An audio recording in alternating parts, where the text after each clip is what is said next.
তোমরা তো একটা কনভেনশনাল ব্যাংক বানিয়ে হলো, লাইসেন্স ফুল ব্যাংকিং লাইসেন্স দিয়ে দিচ্ছে। এটা মাইক্রো ক্রেডিট ব্যাংকিং লাইসেন্স, যে এই কাজ ছাড়া সে অন্য কাজ করতে পারবে। এখন যেই মাত্র সে ব্যাংকিং লাইসেন্স পেয়েছে, বড় বড় ইনভেস্টররা এসে হাজির হয়ে গেছে করেছে।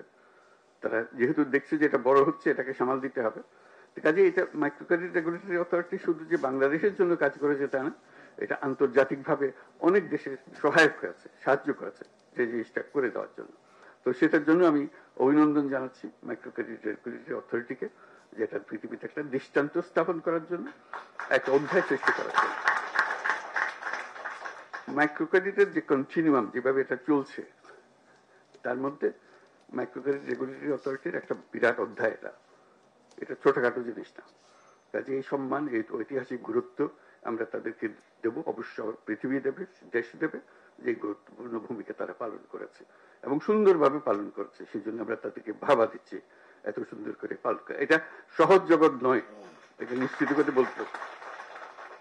করে বলতে পারে এটা সহজ জগৎ নয়, কিন্তু তারা এই এই জগৎকে অত্যন্ত সুন্দরভাবে পরিচালনা করেছে এবং করছে। ভবিষ্যতে আশা করি আরো আরো সুন্দরভাবে এটাকে পরিচালনা করবে। অনেকগুলো বিষয় আছে, আমি মাঝে মাঝে কথাগুলো বলেছি, আজকে আবার বলি, সুযোগ পেয়েছি, যে এখন আমরা এমন স্তরে এসেছি, মাইক্রো ক্রেডিটের যেটা পরিসংখ্যান এখানে দেওয়া আছে, আর নতুন চিন্তা করতে হবে। এখানে মাইক্রো ক্রেডিট ব্যাংক স্থাপন, এটা এখন এনজিও। কাজে এনজিও থেকে উত্তরণ হইতে হবে। এনজিও পর্যায়ে রয়ে গেলে এটা ঠিক আবার ওই ব্যাংকিং মেজাজে আসবে না। মেজাজে আসতে হলে তাকে ব্যাংক হতে হবে। এই মাইক্রো ক্রেডিট ব্যাংক নামে একটা আইন করতে হবে, এটা আইনের কথা আবাসিক নীতি আমরা পাচ্ছি এখানে। এটা পরিষ্কারভাবে এটা নতুন একটা ব্যাংক হতে হবে, নতুন আইনে। সেটা regulatory authority, micro credit regulatory authority হতে পারে, ভিন্ন অথরিটি হতে পারে, কিন্তু we need a separate banking law. যেখানে এখন যেটা পরিসংখ্যানে দেখছেন, তারা সদস্যদের সঞ্চয় নিতে পারে, বাইরের কারোর ডিপোজিট নিতে পারে না। এটা একটা তার সীমাবদ্ধতা। ফলে সীমাবদ্ধতার ফলে তাকে ওপরের কাছে হাত পাততে হয়, দায়বদ্ধ হতে হয়। কেন হবে? সে এত সুন্দর ব্যাংকিং করে, আরেকজনের হাতে হাত পেতে কেন করবে? সে তার মধ্যে কি অভাব আছে যেটা সমবায় ব্যাংকে ছিল, এদের কাছে নেই? সমবায় ব্যাংকে আপনারা ব্যাংক বলছেন, মাইক্রো ক্রেডিট ব্যাংকে আপনারা ব্যাংক বলবেন না, তাকে সেই অধিকার দেবেন না? কি কি পাস করতে হবে তাকে এটা করার জন্য? সে সবকিছু পাস করে আসছে। কাজে আমার মনে হয় এটা সময় এসছে যে এটা মাইক্রো ক্রেডিট ব্যাংক আইনে করা। এরকম একটা প্রস্তাব একটি দেশকে দিতে গিয়ে বিপদেও পড়ছি আমি, সে বিপদের কথা বলি। তারা বহু বিরাট বিরাট মাইক্রো ক্রেডিট প্রোগ্রাম করেছে, সারা দেশ জুড়ে করেছে, বিশাল দেশ। ওই মাইক্রো ক্রেডিটের মধ্যে আলাদা করে রেখে দিয়েছে। তাহলে এত সুন্দর কাজ করছে, এত বড় বড় কাজ করছে, তোমরা ব্যাংকিং লাইসেন্স দাও না কেন? হাজির হয়ে তাদেরকে পুরো ব্যাংক বানিয়ে গেছে, সারা দেশ জুড়ে এটা করতেছে। তাহলে যে এটা ভুল হয়ে গেছে। তো সে কথাটা মনে করিয়ে দিচ্ছে এখানেও, আমরা যখন মাইক্রো ক্রেডিট ব্যাংকের লাইসেন্স দেবো, পরিষ্কার বলতে হবে যে এই কাজের জন্যই লাইসেন্স দেওয়া হচ্ছে, কনভেনশনাল ব্যাংকিং এর জন্য লাইসেন্স দেওয়া হচ্ছে না। এটা আলাদা করে ফেলা। তার সঙ্গে একটা এডিশন চাচ্ছি, এই ব্যাংক যেগুলো হবে, এগুলো হলো সামাজিক বাণিজ্যের ব্যাংক, সামাজিক ব্যবসার ব্যাংক। এটা কারো মনে হওয়ার জন্য না।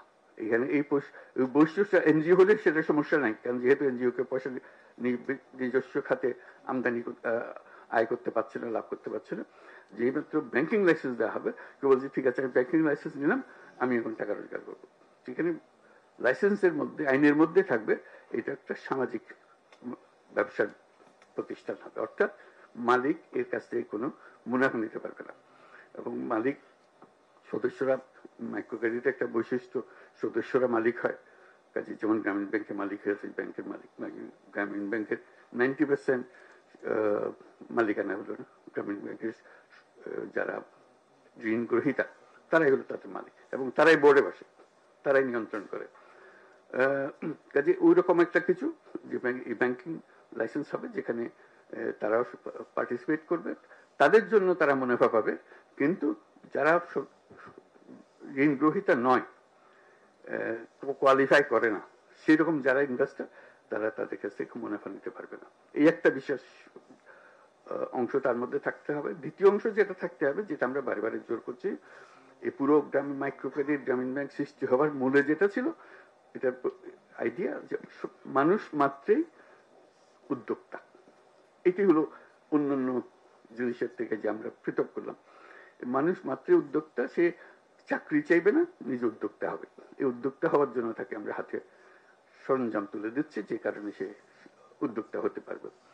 এখন আমরা তরুণদের, তাদের পরিবারের সদস্য, তাদের ছেলে মেয়ে যারা আছে, যারা চাকরি সন্ধানে বয়স হইতে হতে সবাই বলে চাকরি খোঁজো চাকরি খোঁজো, এটা আর বলবে না, যেহেতু মাইক্রো ক্রেডিট ব্যাংক আছে। যে কোনো ছেলে, যে কোনো মেয়ে মাইক্রো ক্রেডিট ব্যাংকের কাছ থেকে বিনিয়োগ পাবে।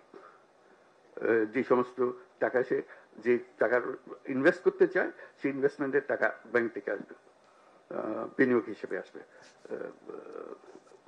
ইনভেস্টমেন্ট যেটা হয় ভেঞ্চার ক্যাপিটাল জাতীয়, ভেঞ্চার ক্যাপিটাল, এগুলোরও নমুনা আমরা সৃষ্টি করেছি, দেশে বহু আছে। এটা হলো যে যে বিনিয়োগ করছে তার কাজ হলো তাকে তার কাছ থেকে লাভ নেওয়া না, ক্রমে ক্রমে একটা সুযোগ দেওয়া, যে বিনিয়োগের যে টাকা দিয়েছে সেই টাকাটা আস্তে আস্তে শোধ করে দিলে তাহলে সে পুরোপুরি মালিকানা তার হয়ে যায়। প্রথম দিকে সে যদি 90% মালিকানা যে বিনিয়োগ করেছে তার হয়, তার সঙ্গে শর্ত হবে যে তুমি রোজগার করে করে আমার থেকে শেয়ারগুলো কিনে নিয়ে যাবে, আমি তোমার ব্যবসা নিয়ন্ত্রণ করতে চাচ্ছি না, এটা আমার কাজ না, আমার কাজ হলো তোমাকে উঠে উপরে ওঠানো। এরকম হাজারে হাজারে তরুণ এখন সে কাজে আছে, তারা করছে এবং ক্রমশ সম্প্রসারিত হচ্ছে। সেটা এই ব্যাংকের নজরে নিয়ে আসা। এই ইনভেস্টমেন্ট, যদি ইনভেস্টমেন্টের টাকা পায় তাহলে কোনো তরুণ আর চাকরির সন্ধানে যাবে না, যাওয়ার কোনো দরকারও নাই। তার কাছে বহু বুদ্ধি, বহু জিনিস সে করতে পারে, যেটা আগে গরিব মানুষ কেমনে টাকা শোধ দেবে, 500 টাকা লোন নিলে সে শোধ কেমনে দেবে, এটা বিরাট গবেষণার বিষয় ছিল, সমস্যার বিষয় ছিল। এখনো মনে হয় যে এই ছেলে মেয়ে, তাদেরকে টাকা দিলে তারা কি সত্যি সত্যি ব্যবসা করে টাকা ফেরত দিতে পারবে, ওই সন্দেহ আবার আসছে। তো সেই সন্দেহ অতিক্রম করার জন্য আমরা বাস্তবে সেগুলো করেছি। বহু নমুনা আছে, কারণ যেতে পারে, যে কেউ যেতে পারে, কিন্তু সরকার হিসেবে আমাদের দায়িত্ব হলো সে প্রতিষ্ঠানগুলো সৃষ্টি করে দেওয়া। কাজে এই ব্যাংক সৃষ্টি করার দায়িত্ব হলো আমাদের। এই যে যারা তরুণরা আছে, মহিলা পুরুষ, ঘরে বাইরে যেখানে যেখানে আছে, তারা যেন এই বিনিয়োগটা পায় এবং নিজের বুদ্ধিতে নিজের ব্যবসা করে ফেলতে পারে। কাজে আজকে মাইক্রো ক্রেডিট রেগুলেটরি অথরিটির এই বিল্ডিং উদ্বোধনের প্রসঙ্গে আমরা বহু কথা বলার সুযোগ পেলাম। আমরা তাদেরকে ধন্যবাদ দিচ্ছি এবং এখান থেকে আবার নতুন অধ্যায় সৃষ্টি হোক। যে পর্যন্ত আসলাম, এটা বিরাট একটা অধ্যায়, কিন্তু আমরা বিরাট অধ্যায় শেষ করে আজকে নিজস্ব ভ্রমণে আসলাম, যে কথা বারে বারে উল্লেখ করা হয়েছে। এখান